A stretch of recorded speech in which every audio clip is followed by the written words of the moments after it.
Ya, pemirsa Tegar TV dimanapun Anda berada, kita lanjutkan dialog spesial kita bersama Kepala Balai Veteriner Lampung, Bapak Dr. Hewan Suryantana MSI dengan tema Hari Rabies Sedunia.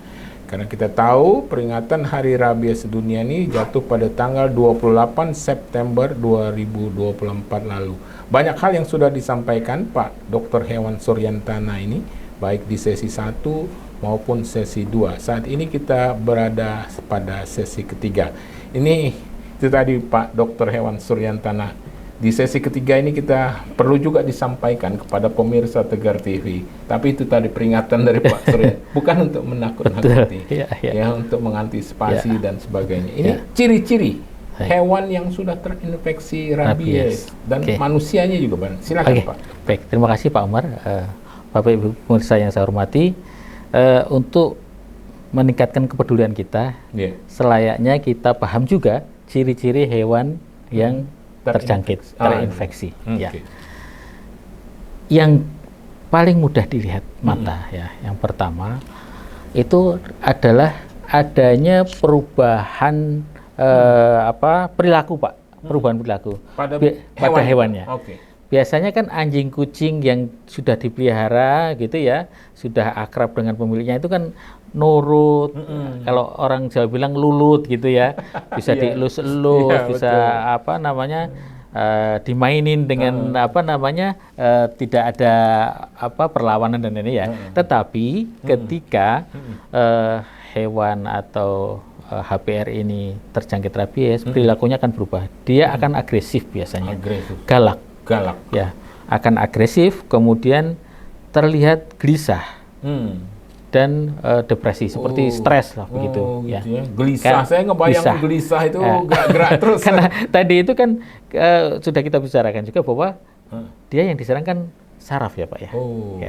Ya saraf sampai sampai ke saraf pusatnya di otaknya gitu. Akhirnya kan perilakunya juga berubah. Yang biasanya tenang begitu ya, jadi agresif, galak, gitu, gelisah, depresi, gitu. Itu yang pertama. Kemudian yang kedua, layaknya hewan sakit, ya, pasti nafsu makan juga akan berubah. Yang biasanya sehari 3 kali kita kasih makan, begitu ya. Mungkin dalam 1 hari sudah nggak ingin makan sekalipun nggak mau, gitu, karena sudah sangat berubah ya kondisi fisiknya, gitu.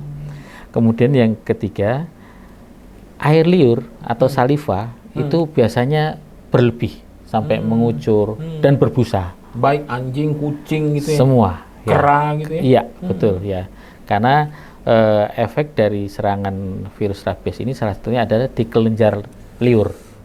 Ya, akhirnya liur diproduksi dengan sangat tinggi dan karena si virus ini menyerang saraf, salah satu akibatnya adalah atau gejalanya adalah kelumpuhan. Kelumpuhan, kemudian kejang. Nah, kalau lumpuhnya itu di daerah mulut ya, akhirnya si mulut ini tidak bisa tertutup gitu. Akhirnya kan air liur juga akan kelihatan banyak keluar terus ya. Betul. Kemudian biasanya sesak napas dan hipersensitif atau sangat sensitif terhadap suara maupun cahaya, Pak. Gitu. Jadi terlihat seperti takut cahaya. Kalau kita senter takut mobil, dia. takut dia. Lari. Ya, lari atau mengeluarkan ekspresi, menampakkan ekspresi. Ya, marah. Betul, begitu. Jadi sensitif terhadap suara dan cahaya. Itu di hewan atau HPR. Kalau hewan itu, kalau kita udah lihat gejala-gejala seperti itu, baiknya dilepas liarkan atau bagaimana tuh? Gini, jauhkan dari manusia lah, gitu ya, khususnya anak-anak. Segera hubungi dinas yang membidangi fungsi peternakan dan kesehatan hewan di tempat tinggal Bapak Ibu sekalian. Gitu. Segera hubungi dinas tempat. Betul, gitu. Ya. Dan atau kalau di situ ada puskeswan, pusat kesehatan hewan, segera kontak ke teman-teman yang di puskeswan itu untuk mendapatkan arahan harus diapain begitu ya. Karena ada prosedur ketika hewan terlihat ada gejala-gejala atau suspek Seperti ke itu. rabies harus diapakan. Seperti harus diisolasi sampai 14 hari begitu ya.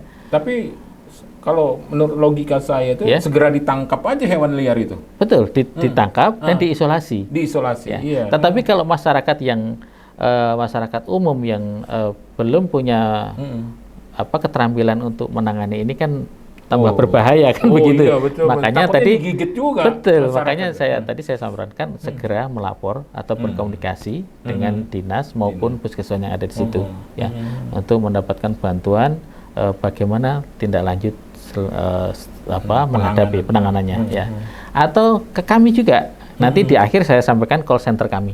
Ya, jadi gitu supaya nanti ketika ada gejala-gejala di hewan yang Bapak Ibu lihat, Bapak Ibu saksikan, jika memang berkenan menghubungi kami pun akan siap 24 jam untuk menerima laporan. Artinya kalau misalnya pemirsa Tegar TV atau masyarakat Lampung melihat ciri-ciri hewan yang terinfeksi rabies itu tadi, segera melapor. Betul, menginformasikan ke kami supaya nanti kami segera berkoordinasi dengan dinas, baik provinsi maupun kabupaten kota dan puskeswan, pusat kesehatan hewan yang ada di kecamatan biasanya begitu ya, betul. Supaya biar ini ya segera tertangani dengan baik dan menghindarkan ada gigitan, betul, gigitan baik ke HPR lain maupun ke manusia yang ada di situ atau masyarakat yang ada di situ. Itu tadi saya sampaikan baru gejala di hewan. Ya. Selanjutnya mohon izin saya sampaikan ciri-ciri yang di manusia ya. Manusia yang terserang rabies atau tertular rabies begitu ya. Biasanya akan terjadi demam tinggi ya. Karena infeksi virus khususnya pasti ada reaksi demam di tubuh. Kemudian yang kedua badannya lemas ya, karena juga saraf hati yang diserang ya, orang akan lemas. Sakit kepala yang hebat, karena tujuan akhir dari perjalanan virus tadi dari lokasi gigitan itu adalah ke saraf pusat Pak, yang ada di kepala. Makanya kepala akan sangat sakit atau pusing yang luar biasa ya, begitu. Kemudian sakit tenggorokan karena kalau sudah sampai di kepala ya, secara virusnya pasti otot-otot di leher dan sekitarnya itu juga sudah mulai mengejang. Akhirnya untuk bernafas pun kan sakit, gitu ya. Kemudian nafsu makan turun, pasti ini gejala umum orang sakit ya. Insomnia, tidak bisa tidur Pak. Pastilah ya, kalau kondisi kepalanya terserang seperti itu pasti nggak bisa tidur lah, insomnia ya. Kemudian kesemutan atau panas di lokasi gigitan ya. Betul. Kemudian dia akan takut air atau hidrofobia. Oh, manusia itu ya? Ya, refleks takut air. Kalau binatang takut cahaya dan suara ya. Kemudian sebenarnya hewan pun juga takut air, tapi kan kehidupan anjing dan kucing kan nggak dekat dengan air.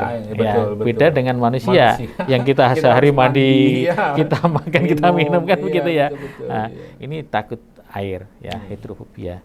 Kemudian juga ada takut cahaya juga Pak.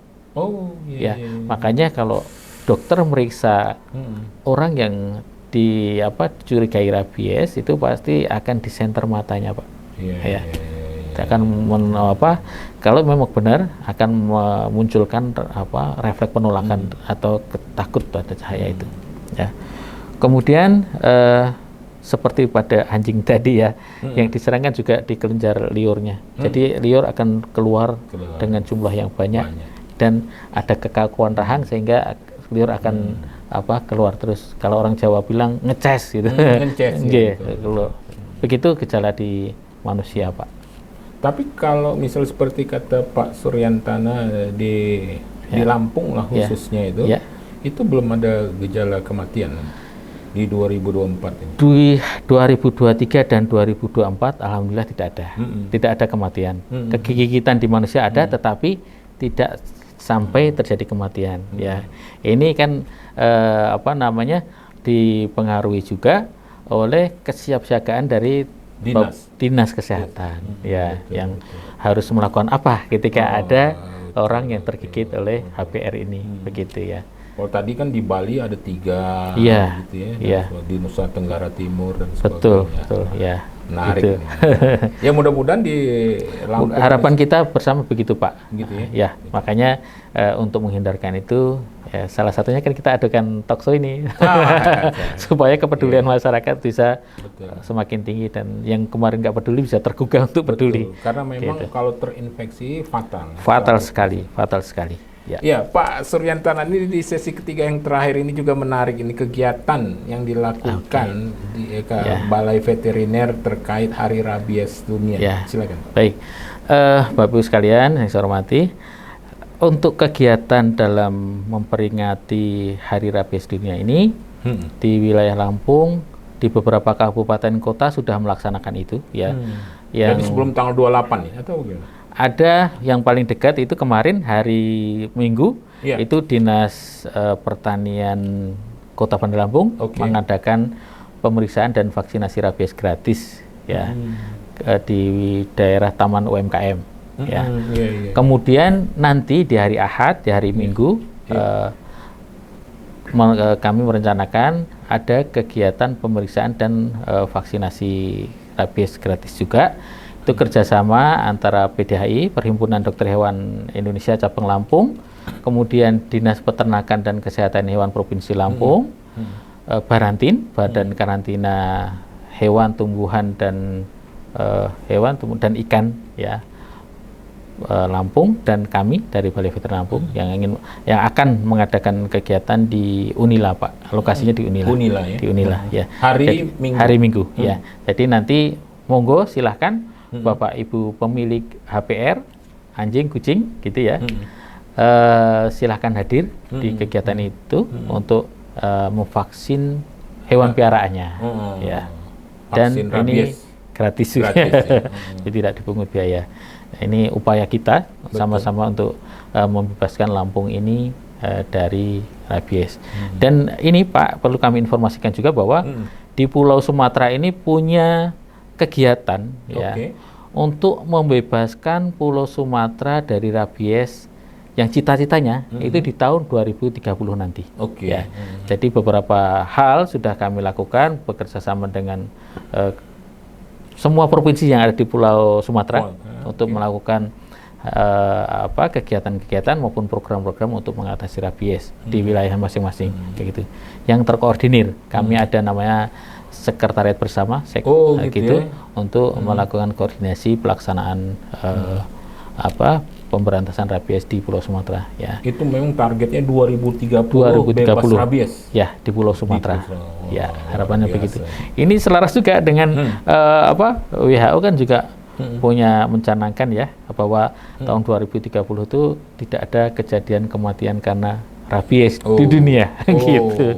Dunia juga 2030. Ya, gitu. Jadi ya mudah-mudahan kita bisa sama-sama bergandeng tangan untuk bisa bekerja sama, berkolaborasi untuk melakukan pemberantasan rabies ini, Pak. Menarik. Ya, sebelum penutup ini di sesi ketiga, Pak Dr. Hewan Suryantana, itu yang menarik bahwa nanti akan ada vaksinasi gratis di Unila. Hari Minggu. Tanggal 6 Oktober. Ya. Jadi bagi pemirsa Tegar TV boleh datang. Membawa hewan piaraan gitu. Ya, kegiatan nanti akan dimulai dengan senam pagi jam 7. Jadi nanti silakan Bapak Ibu dan keluarga hadir untuk mengikuti senam sebelum memvaksin hewan piaraannya. Bawa juga anjing, bawa kucing, gitu. Dan di situ juga nanti akan ada kampanye makan telur. Betul. Kita juga berupaya untuk memasyarakatkan konsumsi pangan bergizi, khususnya telur, sumber protein yang paling murah dan paling mudah untuk didapatkan, begitu ya. Jadi kita memasyarakatkan konsumsi telur, begitu di kegiatan itu juga nanti. Terima kasih nih informasinya Pak Dr. Hewan Suryantana, MSI. Ya. Kita sudah berada pada ujung sesi ketiga ini, Pak. Tapi sebelum saya tutup ini menarik gitu. Jadi pelaksananya selain Balai Veteriner juga banyak instansi lain itu. Banyak instansi lain. Pak Suryantana harus ada batas-batas itu harus didobrak. Menarik. Kita hilangkan batasan-batasan sektoral untuk bisa berkolaborasi sama-sama memberantas rabies. Begitu. Menarik. Ya, pemirsa, Tegar TV ini tak terasa kita sudah berada pada ujung sesi ketiga. Kita akan lanjutkan pada sesi selanjutnya. Jangan kemana-mana pemirsa, tetap di Tegar TV.